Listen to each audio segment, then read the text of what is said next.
शिव पार्वती का विवाह।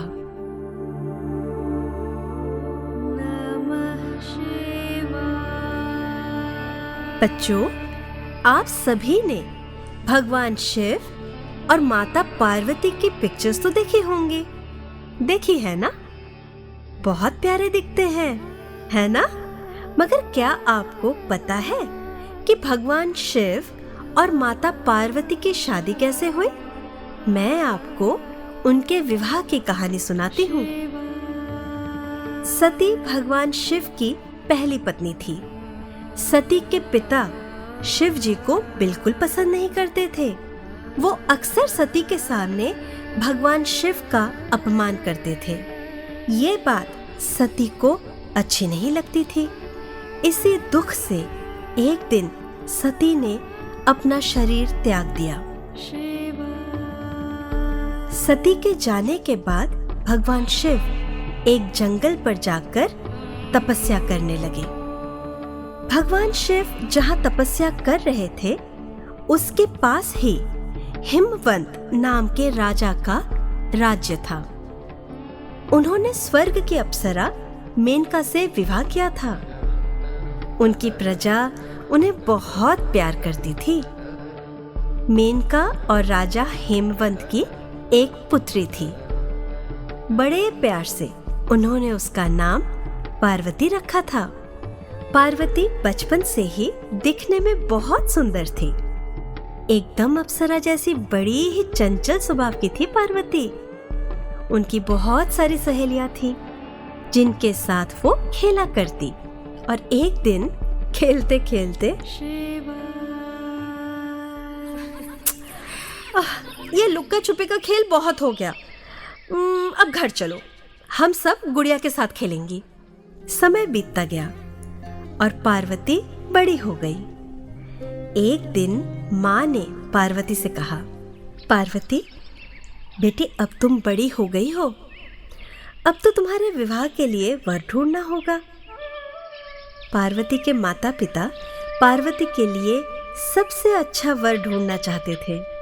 वो एक ऐसा वर चाहते थे जो उनकी बेटी को हर हाल में खुश रखे। तभी एक दिन राजा के महल में स्वयं नारद मुनि आए। नारायण नारायण। कहो राजन, कैसे हो? प्रणाम ऋषिवर। प्रणाम। सब कुशल मंगल है। बस मुझे अपनी पुत्री पार्वती के लिए एक योग्य वर की तलाश है। राजन, तुम्हारी पुत्री का विवाह तो स्वयं भगवान शिव के साथ होना नियत है। तुम भगवान शिव से अपनी पुत्री के विवाह की बात करो। ये सुनते ही राजा हिमवंत खुश हो गए और चिंता भी करने लगे कि शिव जी तो तपस्या में लीन है। कहीं उन्होंने इस विवाह के लिए मना कर दिया तो? फिर उन्होंने सोचा कि जब स्वयं नारद मुनि ये कहकर गए हैं, तब कोशिश तो करनी ही चाहिए। उन्होंने अपनी रानी मेनका से विचार विमर्श किया। दोनों ने मिलकर ये तय किया कि वो अपनी पुत्री पार्वती को उनके कुछ सखियों के साथ उस स्थान पर भेजेंगे जहां भगवान शिव तपस्या कर रहे थे, ताकि पार्वती को उनकी सेवा करने का अवसर मिल सके। राजा हिमवंत ने अपनी बेटी से कहा, बेटी पार्वती, तुम अपनी सखियों के साथ भगवान शिव के पास जाने की तैयारी करो, ताकि तुम उनकी सेवा कर सको।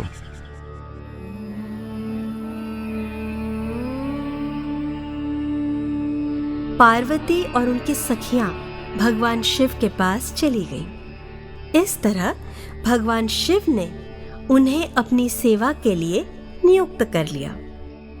समय बीतता चला गया। पार्वती और उनकी सखियां भगवान की खूब मन लगाकर सेवा करती। इस बीच मुश्किल में पड़े देवता इंद्र के साथ ब्रह्मा जी से मिलने आए।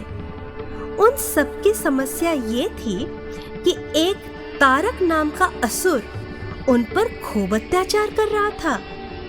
उस असुर ने स्वर्ग पर अपना अधिकार कर लिया था और सभी लोगों को खूब कष्ट देता था।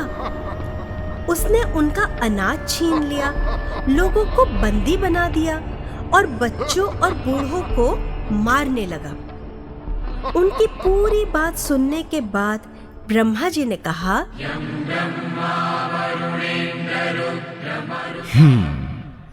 समस्या तो गंभीर है, मगर मैं आप सबकी मदद चाहकर भी नहीं कर सकता। असल में एक बार मैंने ही तारक को वरदान दिया था, उसके बाद ही वो इतना बलवान हो गया। अब तो मैं भी उसका नाश नहीं कर सकता, परंतु एक उपाय है। भगवान शिव और पार्वती का विवाह होना निश्चित है। उनका पुत्र तुम सबको असुर तारक से मुक्ति दिला सकता है।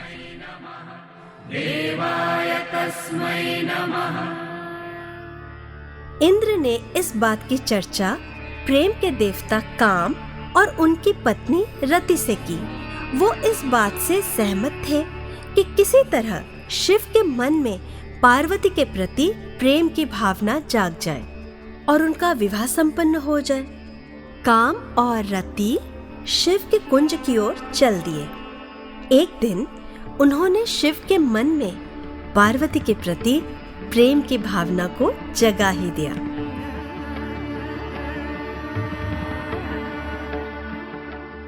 पार्वती, तुम जितनी सुंदर हो उतनी ही गुणवान भी हो। मेरी कितनी सेवा करती हो, मैंने आज तक इन बातों पर ध्यान क्यों नहीं दिया? अचानक शिव को लगा कि वो ये सब क्या बोल रहे हैं। उन्होंने पूरी शक्ति से अपनी भावनाओं को काबू में किया। उन्होंने अपनी नजर दौड़ाई और उनकी नजर काम देवता पर पड़ी। वो गुस्से से तिलमिला उठे। उन्होंने क्रोध से काम देवता की ओर देखा और उस दृष्टि से कामदेव जलकर राख हो गए। रति ये दृश्य देखकर चकित रह गई। उसके दुख का ठिकाना न रहा। वो अपना शरीर त्याग देना चाहती थी कि तभी आकाशवाणी हुई, रति, तू अपना जीवन मत त्याग। आने वाले समय में पार्वती घोर तपस्या करके शिव को वर के रूप में पा लेगी तथा उनके विवाह के दिन तेरा पति फिर से जीवित हो जाएगा। इधर पार्वती वापस अपने पिता के महल लौट आई, मगर अब वो दिन दिन भर दुखी रहती। समय बीतता गया। अब पार्वती ने तो ये ठान लिया कि वो तपस्या और भक्ति से भगवान शिव को पाकर रहेगी।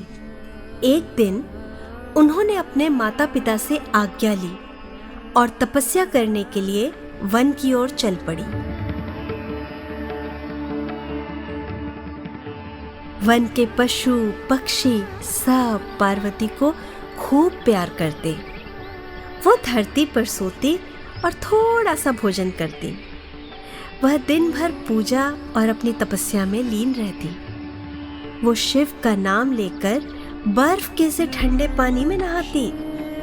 दिन भर शिव के नाम का जाप करती रहती। वर्ष बीतते गए। पार्वती की तपस्या कठिन होती चली गई। एक दिन पार्वती अपने पूजा के आसन पर बैठने ही वाली थी कि एक सुंदर युवक ऋषि उससे मिलने आया। ऋषि ने कहा,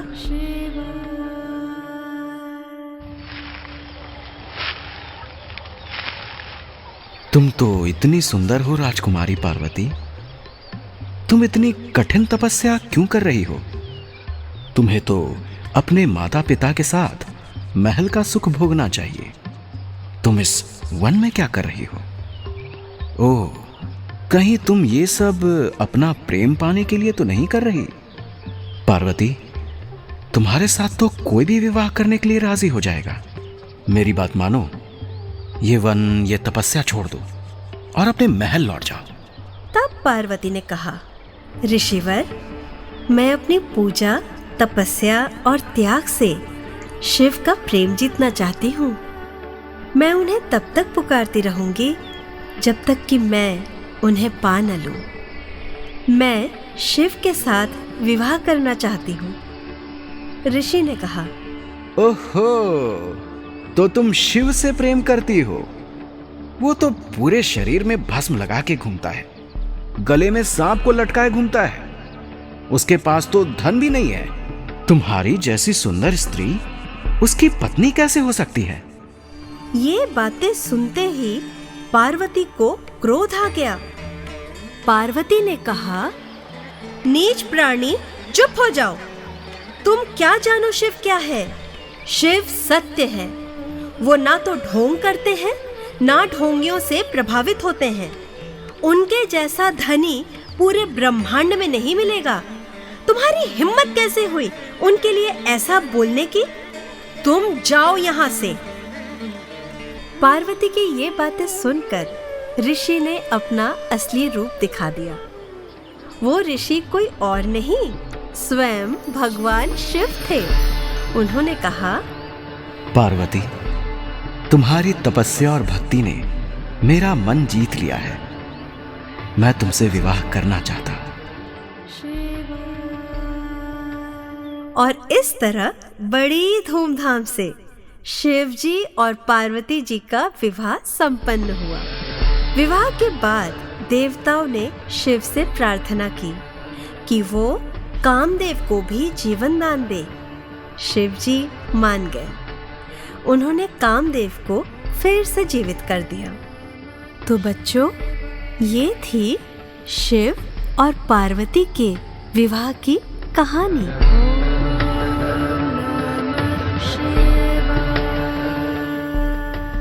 बच्चों, हम हर वर्ष शिव जी और पार्वती जी के विवाह उत्सव को बड़ी धूमधाम से मनाते हैं। क्या आपको पता है कि हम इसे किस नाम से जानते हैं? हम शिवरात्रि के नाम से इस पर्व को मनाते हैं।